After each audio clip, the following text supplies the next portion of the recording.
Way to go, Tic Tac! That's how you punch.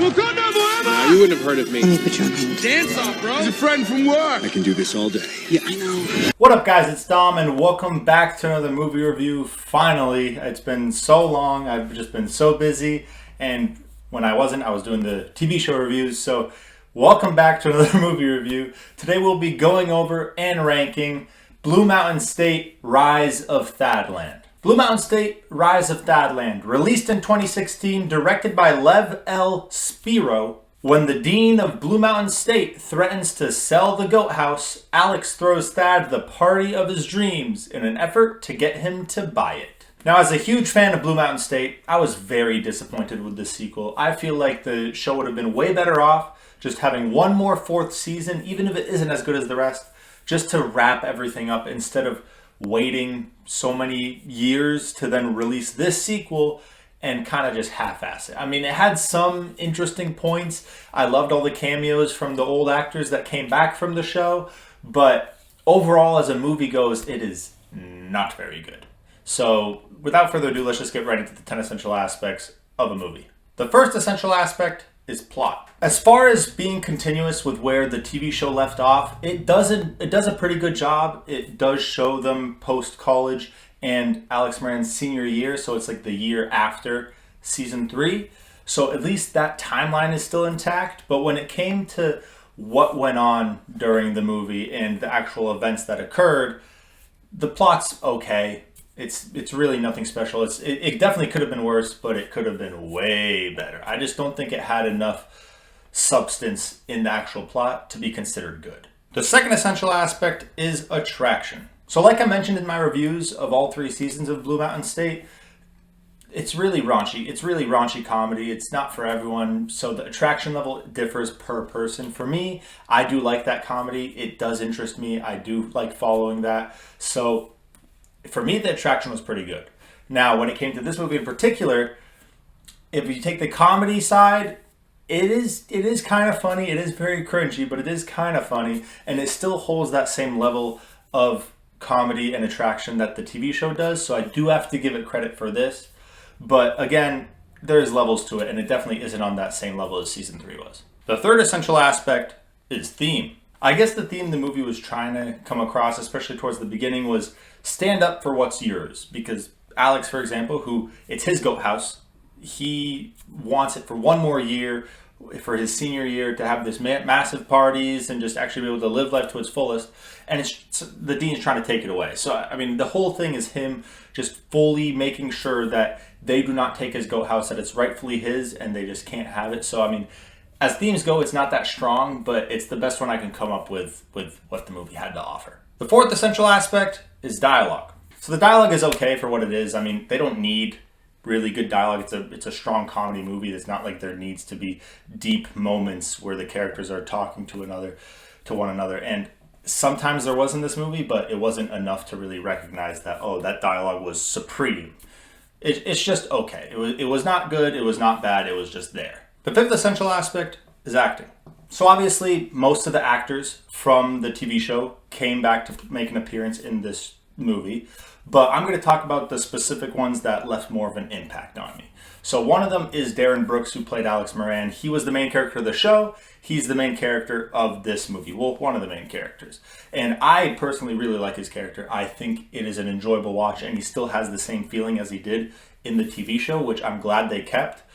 I just still think because of the way that the movie was written and the concept behind it, he just couldn't be the same exact character. I feel like the style has changed from the show to the movie, which definitely did hurt it.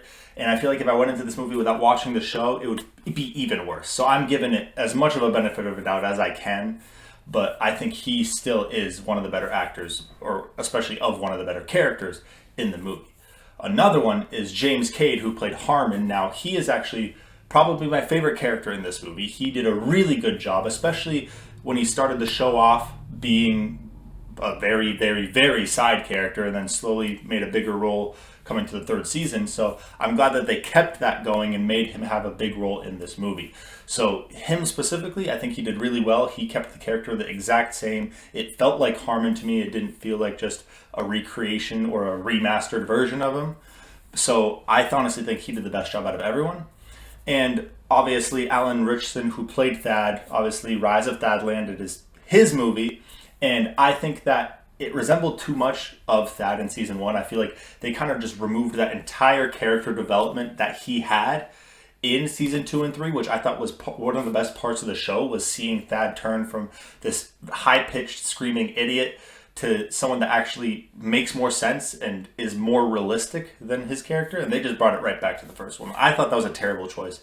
I think that they could have used him better. Alan Ritchson is a great actor, and they just didn't use him to the potential that they could have with making a Thad that's actually worth watching. I feel like if you're going to make this movie about Thad, about Rise of Thadland, you need to at least give Thad the justice that he deserves and giving him the role that he should have. So those are the 3 that are most notable for me out of this movie. Obviously, it was good to see all the other crew, but besides these guys, everyone only did really okay. The 6th essential aspect is cinematography. Now, when they came to the visuals, there wasn't much. I could not really name you anything that's like, wow, that is visually appealing. They did a really good job with this cinematically. Even the wardrobe, it's average. But when it came to the emotional side, now, I loved the show. It's one of my favorite TV shows. I'm connected to the show. So it does have an emotional impact on me, as knowing like this is the end. This is Alex's senior year. We see the whole story through now, and we're not going to get any more. That is sad. But when it came to the actual just picking the movie apart piece by piece, there was definitely moments in the movie that, even if I didn't really know too much about the show previously, I would still consider it at least attempted to pull at your heartstrings. They showed an effort. I don't think it was successful per se in what they wanted to do, but I knew that it was there. It was definitely visible to me.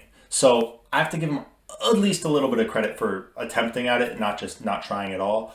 But again, this is a comedy movie. It's not meant to have this big emotional impact, but I'm glad they at least did show that effort. The 7th essential aspect is editing. So this movie is an hour and a half even. I think that's honestly really good. Comedy movies should never be more than like an hour and 35 to an hour and 40 minutes. So I'm glad they kept it short and sweet, almost like a prolonged final episode of the show.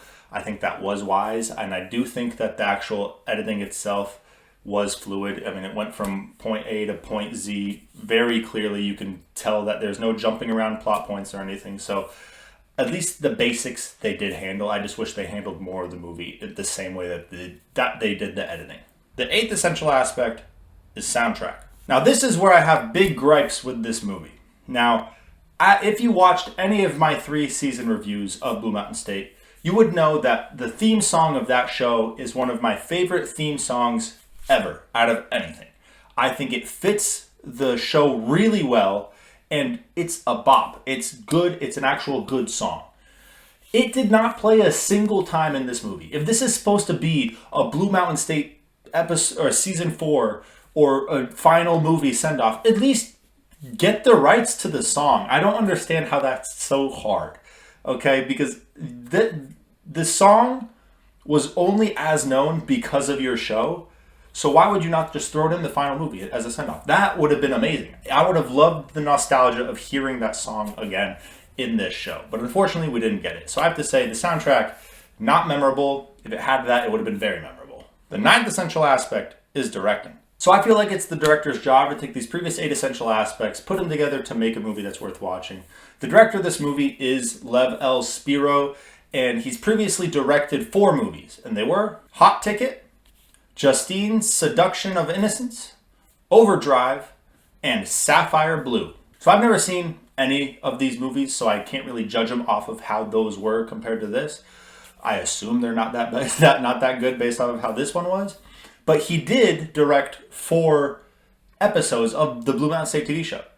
And when I saw that, I was confused. Because I feel like if you have prior experience with how these characters were shown and played on screen and written, you should be able to make a decent, at least decent, final send-off movie.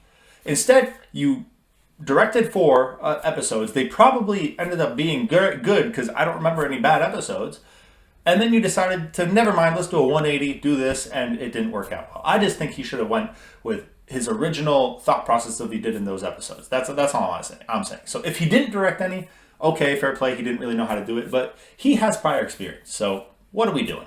And the 10th essential aspect is time. Yeah, this movie does not stand the test of time. I mean, I know so many people that have watched Blue Mountain State that have told me they love Blue Mountain State. They didn't even know there was a movie about it. So that being said, if people haven't watched Blue Mountain State, there is no way they know that this movie exists. So I don't know if this just wasn't marketed correctly or what, but yeah, not a good movie, not standing the test of time. The only way in a possibility is that it could stand the test of time for people that love the show to the point that they don't care how bad it is, they just want to see that final send-off. That I can understand.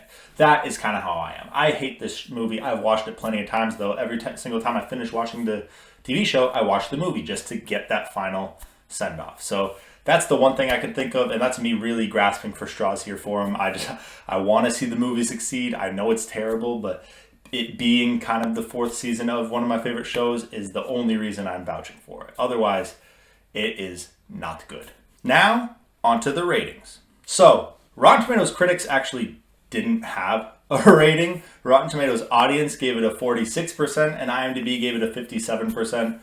I'm not going to lie, I'm probably going to have to be right around where both of these guys are, somewhere in the 40s and 50s. I just don't see it being anywhere higher. And the only reason it even gets to 50 is because it has some substance. It's not much, but it's there. It's fluid.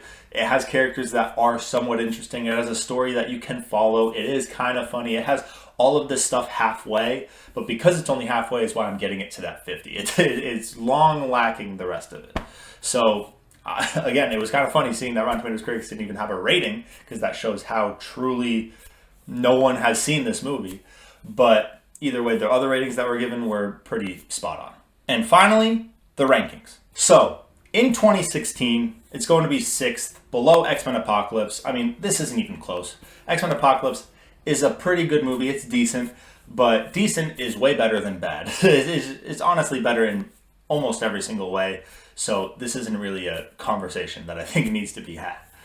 In the 2010s, it's going to be 24th, above SWAT Firefight, but below Drive. Now, both SWAT Firefight and Drive I have problems with, which makes sense why this is right in between them, because SWAT Firefight, I think, had the chance to actually be really good, but the ending it had made no sense. I feel like they had so many plot issues with this that were not continuous. It ruined their whole movie. It just had no reason even being in there. That alone just dropped it for me, because Blue Mountain State at least has a plot that makes sense. It's continuous. You can follow along. You can enjoy it somewhat. It might not be the best movie, but at least it has that basic fundamental part.